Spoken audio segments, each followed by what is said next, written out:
Namaskar viewers. Today we'll be discussing a very important topic pertaining to agriculture landscape.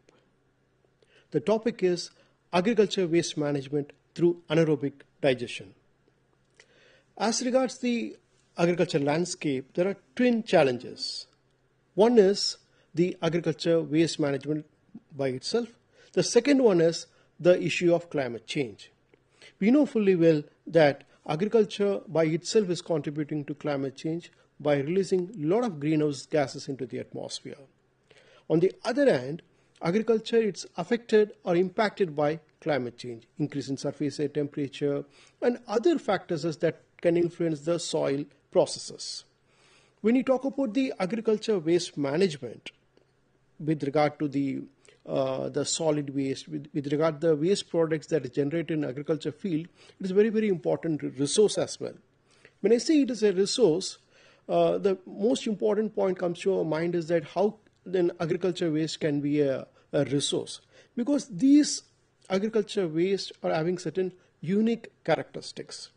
First and foremost characteristic is that they are very rich in organic matter, because the soil requires organic carbon, and these solid waste, particularly the crop residues, are very rich in organic matter. These organic matter, the materials, if it is plowed back into the soil, definitely it can increase the soil resilience to any kind of stresses, particularly the climate change. Another important characteristics of solid waste is that they are rich in essential micronutrients, and like nitrogen, phosphorus, potassium, and other micronutrients that are very, very essential for the growth of the microorganisms in the soil. And also these nutrients can be utilized for the betterment of the waste management strategies. So how? Let us see through today's discussion. The third important point is that, as I told you earlier, that this agriculture waste are rich in organic matter, and also they are rich in the essential micronutrients. Can these solid waste materials, can it be used as a substrate for the microorganism growth? And through that process, can we generate certain valuable products like biofuels? Yes, it is possible. So today we'll be trying to talk about an important topic, that is biogas generation through anaerobic digestion process, how we can convert the agriculture waste into valuable products, particularly the biofuels. So in this regard, if you see, there are many processes are there. Today we'll be discussing about those processes and the challenges that are that we need to address to increase the efficient production of biogas from solid waste. And very important point is that this biogas, or in other words, the anaerobic digestion process, is very, very important for Indian continent. Why? Because this biogas generation through anaerobic digestion process can help the people in employment generation, and it can reduce the emission of greenhouse gases, because methane, it is generated, it can be used productively. Definitely the methane is not let into the atmosphere. So climate change mitigation is also a very, very significant point. And third important point is that these the waste materials, that is byproduct of anaerobic digestion, that is slurry and all, that also can be used as a fertilizer to the soil. So definitely that will have a added advantage. And fourth important point is that this definitely have a very important role to play in the coming years or coming decades, because these can be used as a very important tool for carbon marketing. When I say carbon marketing, whatever the methane that is generated through this process, that can be very well marketed in the carbon markets. So these are the four important advantages of going for biogas generation through anaerobic digestion process. So and another important point I just wish to add upon is that, as far as the market is concerned, definitely Europe, China, India plays a very important role as far as the biogas market is concerned. And the growth, exactly when you talk about the biogas growth, because since the last few decades, the technology is advancing in biogas generation, and how efficiently it can be capitalized or tapped for efficient utilization. So the technology is a very old technology, but nevertheless, so now the recent advances we need to take into account, wherein we are talking about the biogas cleaning, biogas upgrading, how well this methane as a biogas can it be used as a fuel. So this will play a very important role in the energy transition, because if it is used as a renewable fuel, definitely it will be having a very important role to play as far as our country is concerned, because our country, we are very much focusing on renewable energy. We need to reduce the use of fossil fuels, and therefore the import dependency can also be reduced. So in this regard, by utilizing the valuable resources, if we are generating biogas, we will be in a position to achieve the carbon neutrality by the year 2070. So in this regard, this particular topic is having a lot of advantages and also a lot of significance. So going further, when you talk about the sector or the economic aspect of the biogas generation, the growth is very, very intense. When I say growth is very intense, it is projected that by the year 2028, the global market of biogas market that is going to have a tremendous growth, that is around 32%. It's a very important aspect that we need to take into account, because since the growth is there, definitely if we are in a position to develop the technology, if we are in a position to harness the energy, the methane, so we can compete with the markets in the Europe and China. So in this aspect, it will be very, very important. This particular discussion today, what we are going to have is going to be carries a lot of significance, because we are going to talk about biogas enrichment or biogas upgradation. Next important point is that as of now, if you see the global production is 300 billion cubic meter. So that is a significant amount, and we need to understand that how much we are contributing. So that in that way, we need to understand that as far as India is concerned, we are almost around 700 million tonnes. The crop residues, if you look at it, per year, we are generating 700 million tonnes. But the crop residues, whatever we are generating, we are using it for multiple uses, as a feedstock, as a fodder, and sometimes we plow back to the soil, and for thatching. There are multiple uses we are having it. So why not bring in the concept of bioeconomy or circular economy, or the kind of bringing into a synergy between the economy and the biological resources and also energy aspect. So when we combine these three aspects together, so definitely it will be a very, very important role. In fact, it will be a win-win situation. So as when you talk about the circular economy, bioeconomy, and energy transition, so what we need to do is that whatever the resources we are having it, we try to valorize it. We need to produce more valuable resources, whether it's a biofuel or bioenergy, or even the certain platform chemicals also. So in this way, we are contributing more towards the bioeconomy, because this bioeconomy is having a huge market potential, not only in our country, elsewhere also. So this is a very significant aspect that we need to take into account. And also, whatever the residues, the crop waste we are having, it is rich in resources.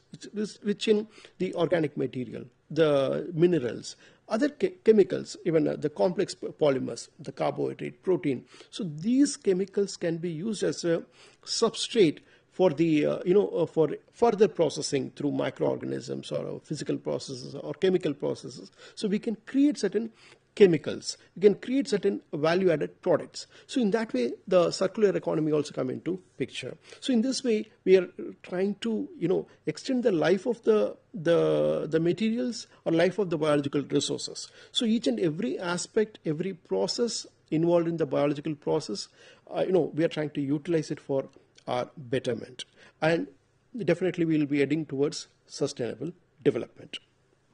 So speaking further on the aspects of the advantages on all, see, as I told you that it's having a lot of potential as far as employment generation is concerned. In many parts of our country, particularly in the down south, already this particular system, that anaerobic digestion or biogas plant, has been widely used. So where this particular biogas, whatever it has been generated, we are using it for as a kitchen fuel. Basically, that is the purpose we are using it for. But now the conditions are changing, the scenario is changing. We need to focus more on the climate change mitigation and also how best we can contribute to the transportation sector, because the methane or the biogas that we are generating can it be used for certain other productive uses. When I say other productive uses, because definitely there is a lot of need for a change in the transportation sector, because we have seen that in the transportation sector, from the fossil fuels we have gone to CNG, the compressed natural gas, and also towards the hydrogen, the green energy also. So in this aspect, in this perspective, how biogas can fit. So that is also we need to take into account to further our goals and ambitions in the energy sector. So when you look at these aspects, definitely a very important question comes to our mind is that what are the major challenges? Because we have a lot of resources, we have a lot of waste material. As I said, crop residues per year, it is 700 million tons. It's a huge amount. So this huge material we are having at hand, but why we are unable to use it? What are the challenges? So there are definitely certain challenges are there as far as the use of the agriculture waste materials for further processing. The most important challenge is that the chemical structure of the agriculture residues. When you look at deeply the chemical structure, it's very recalcitrant because it is rich in lignocellulosic fibers. So the lignocellulose are, effectively speaking, they are very resistant or recalcitrant, or in other words, they are, easily cannot be degraded by any microorganisms. It needs a lot of processing. A lot of treatment is required for further, better action by the microorganisms. So looking at this aspect, we need to address the lignocellulosic structure, how to go for what kind of strategies, what kind of the technologies that can be adopted to, to break the lignocellulose into simpler products. That is the first important challenge. The second important aspect as far as the organic waste material is concerned, it is high carbon and nitrogen ratio. That means that these agriculture residues are having a lot of carbon, less of nitrogen. This is a very important point that we need to take into account. So we need to narrow down the carbon-nitrogen ratio by a lot of methods are there, particularly microorganisms are utilized so that then the ratio can be narrowed down. So only then the valuable resources, nitrogen, can be released into the soil environment. So this CN ratio is very, very significant point, particularly in the organic residues. If you look at it, particularly the agriculture waste, it is having a high carbon and nitrogen ratio. Third important point is the silica content. Since this, the agriculture residues are rich in silica content, it's having a lot of problem as far as the microbial degradation is concerned. We need to take some strategies to, how well we can utilize that particular aspect, that is silica content is there. So whether we can use certain ligand degrading organisms or hydrolytic enzymes, we can use it, or can we go for certain metabolic engineering, synthetic biology can be definitely can be utilized for metabolically degrading the lignocellulosic waste materials. So these are the challenges that are in our hand as far as the agriculture base is concerned. So let us see the solution, or what are the strategies that can be utilized to address these challenges. The first and foremost important thing is the pre-treatment. When I say the organic residues of, as far as the quantum is concerned, we know fully well that quantity is increasing year after year because of the agriculture production, because every year agriculture production is increasing. The second important thing is that intensive agriculture practices also. These two are the factors that is driving the more of the agriculture, the waste materials. So now, as far as the treatment is concerned, as I told you that it's having a huge biomass. So this biomass, if it's having a huge biomass, it means that the surface area is very less. But we need the microorganisms to act upon those the waste materials. How it is possible? So it's difficult. So we need to increase the surface area. For increasing the surface area, we need to go for certain pre-treatment strategies. In that, the foremost important thing is the particle size reduction. So when you reduce the particle size, when you reduce the waste material by minor or smaller particles, what will happen? The surface area will increase. When the surface area increases, definitely the microorganisms can act upon those materials because the substrate is increasing, and they have the the microorganisms can get itself, because definitely it's having a certain layer, immobilizing layer or a substratum is there. So it will be more action will be possible. That is the foremost important thing. Second important strategy is co-digestion. Third important thing is that use of certain effective microorganisms through bioaugmentation techniques or using certain efficient microbial inoculum also. So let us see one by one. The first foremost important thing is the pre-treatment. As regards the pre-treatment, we have physical methods, chemical methods, and also biological methods. As regards the physical treatment methods, mostly the particle size reduction is possible. The second one is the high temperature treatment or hydrothermal treatment. Definitely they have been found to be very effective in treating the crop residues, particularly the cereal crops, sorghum, the maize crops and all. The second one is the chemical methods. When you talk about the chemical methods, definitely we can go for acid treatment or alkali treatment, because here certain recalcitrant compound is there in the residues. Those recalcitrant compounds can be treated by going for chemical treatment, particularly the acid and alkali treatment. It is very, very effective, because in that way it has been reported that the biogas generation or methane generation has been tremendously increased by going for this chemical treatment methods. The third one is the biological treatment. When you talk about biological treatment, definitely it is having a lot of benefits with regard to the environmental conservation concern or even the sustainability aspect, because we are going to use certain microorganisms, whether it's a fungus or a lignocellulosic degrading microorganisms are there, lignin degrading microorganisms are there. Enzymes also can be utilized for treating the solid waste materials. So these are the three pre-treatment strategies that we need to adopt, so that definitely we can generate more of resources from the waste material. Okay. Next one is the co-digestion. Co-digestion means what? We need to combine two aspects. One is the carbon and the nitrogen. So by digesting them both together, that is carbon-rich material and the nitrogen-rich material, what will happen? We'll be trying to optimize the carbon-nitrogen ratio. So in that, best example is that we can even combine the agricultural residues with the animal manure or sewage sludge or food waste. So in this way, what happened? We are in a position to provide enough materials for the growth of microorganisms. What is that enough material? We have enough carbon, but less of nitrogen. So by going for co-digestion, we are providing a lot of nitrogen resources. That nitrogen can be utilized by the microorganisms. Since it has been utilized, definitely the metabolic activity or a microbial growth will be enhanced. And that will lead to what? Definitely the biogas generation will be increasing. So this co-digestion is a very, very important strategy that we need to take into account.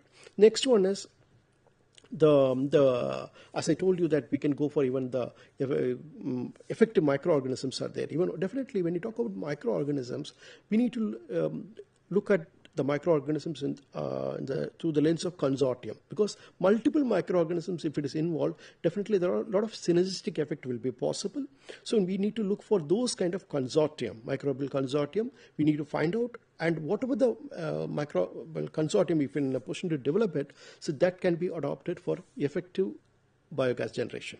Okay. And the last one is the inoculums, because the bioaugmentation is possible. If you're finding certain inoculum, certain microorganism more effective, we can go for bioaugmentation. So now let us go for the process as such. So since we have talked about the residues, the generation, why it is generated so much, and what are the challenges, next step will be the anaerobic digestion. When you talk about anaerobic digestion, the word itself means that the absence of oxygen, certain processes, particularly microbial processes taking place. During that particular process, the solid materials get converted into simpler products. This is a simple logic. Okay. And in the process, what happened? Definitely the byproduct, we are getting it. It's a very, very simple product. And those simple products is having a lot of value in the market. I'm talking about the economic market. Now, what are the steps possible? There are definitely a lot of, 4 important steps are there as far as the conversion is concerned, from the solid material to the final product. The first and foremost important step is the hydrolysis, then acidogenesis, acetogenesis, then methanogenesis. These are very straightforward steps. So let us see one by one. First is hydrolysis.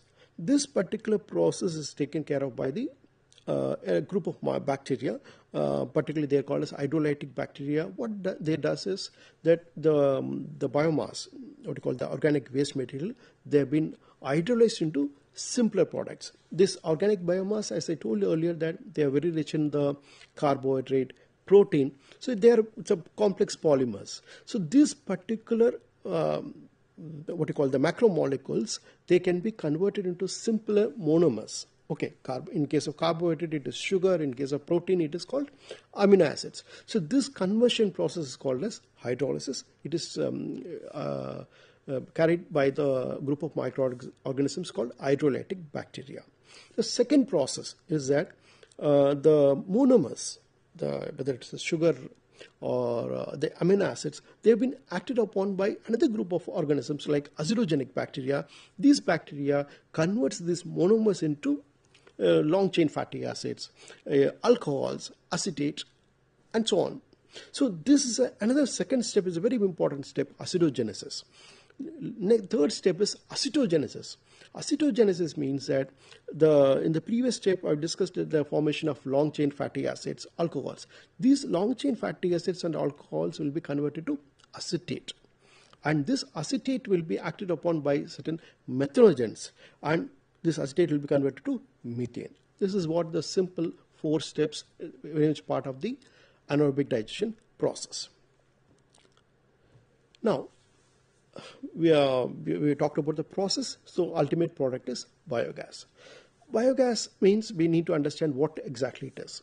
Biogas, looking at the constituents, it is made of methane, carbon dioxide, hydrogen sulfide, water vapor. There are minor products like siloxane. Siloxane, these are minor products. Trace amount is there. These are the basic, what you call biogas composition. This biogas composition also, it varies with the feedstock, the production pathways. When I say production pathways, biogas generated in a biodigester will be different from the landfill gas recovery systems or wastewater treatment systems. It will be different. So the biogas composition varies with the feedstock type and the production pathways. Nevertheless, the raw biogas will be made of the methane and carbon dioxide, almost 60 to 40%. 60% will be methane and the 40% will be carbon dioxide. If you look at the minor products like hydrogen sulfide, they also form a very important component of biogas. So now the issue is that these trace elements, and they can have a lot of inhibitory effect on the process, the biogas generation as well, and even the utilization of biogas also. As such, if you look at the biogas, if it is almost 60% of biogas, if it is made of methane, it can be used as a kitchen fuel for the generation of electricity or heat generation. It can be utilized. But now the issue is that we need to think further. We need to utilize this biogas for further processes as a source of what you call a transportation fuel, as a source of renewable energy. So in that regard, this methane, the concentration of methane in the biogas has to be increased. So what we need to do? We need to go for biogas cleaning and biogas upgrading. When you talk about biogas cleaning, that happens to be the first step. In case of biogas cleaning, we'll be trying to remove the hydrogen sulfide, even the trace elements like, the siloxane is a product is there. Mainly in the agriculture-based biogas, it is not there. But if it is waste-based biogas, definitely this kind of compound is there. So what is the first step? We'll be trying to remove these products, volatile organic compounds, hydrogen sulfide. So these products, if it is removed, definitely it is having a benefit. Why? Because hydrogen sulfide can corrode the pipelines. Biogas pipelines, it can corrode. So we need to remove those things. That is the first step. The second step is upgrading. When you talk about upgrading, the methane concentration, it is 60%. So we need to upgrade to further.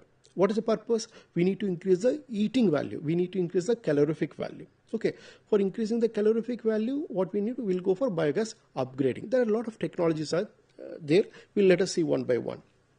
As far as the biogas upgrading is concerned, the main objective is to increase the heating value of the biogas. Only then we can utilize it as a fuel in the transportation sector. Okay. And now, as far as the biogas upgrading is concerned, there are definitely certain principles are there. Absorption, and another important step is that as far as the biogas upgrading is concerned, there are different methods. Physical methods are there, chemical methods are there, biological methods are there.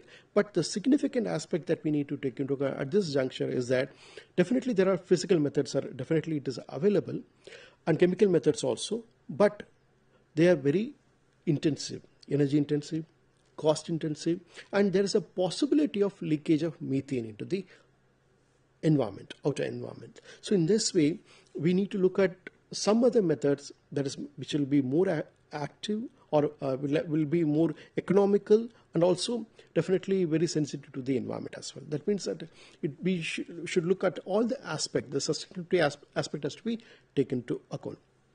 As far as the methods are concerned, the physical treatment methods are concerned, as I told you that the pressure swing adsorption is there, high pressure water scrubbing, organic solvent scrubbing, amine scrubbing is there, and membrane separation and cryogenic separation. So basically, the bottom line as far as the principle is concerned, it is basically adsorption, absorption, membrane separation, and cryogenic separation. These are the basic principles involved in this thing.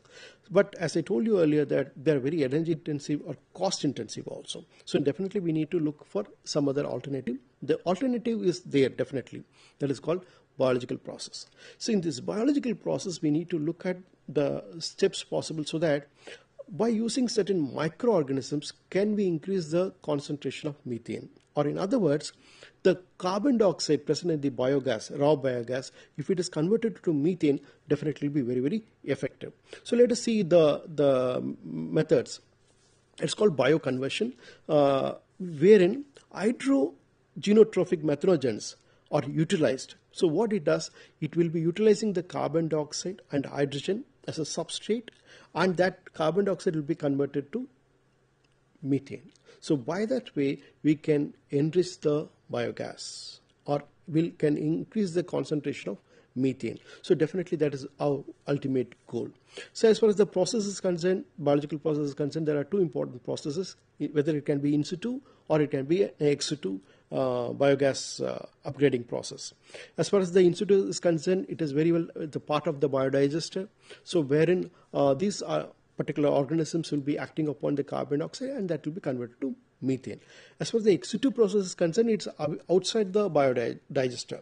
So in this ex situ process, definitely we'll have elbow space for modulating the conditions for the growth of the microorganisms. So definitely the efficiency will be much better. So nevertheless, both processes are equally important. This bioconversion process is a very, very important thing. And by this way, we are in a position to increase the concentration of methane to 95%. That is, biomethanation is possible. Going further, definitely, since we have talked about the microorganism, we need to look at any other additives, any other compounds. If it is added, can we increase the activity of the microorganism? Yes, possible. So it has been reported that hematite can be utilized as an additive.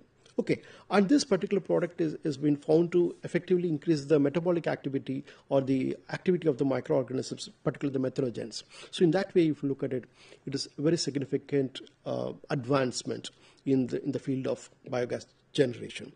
So to sum it up, today we have discussed the issue of agriculture waste, particularly in the if you see the quantum, the production, the generation is increasing year after year.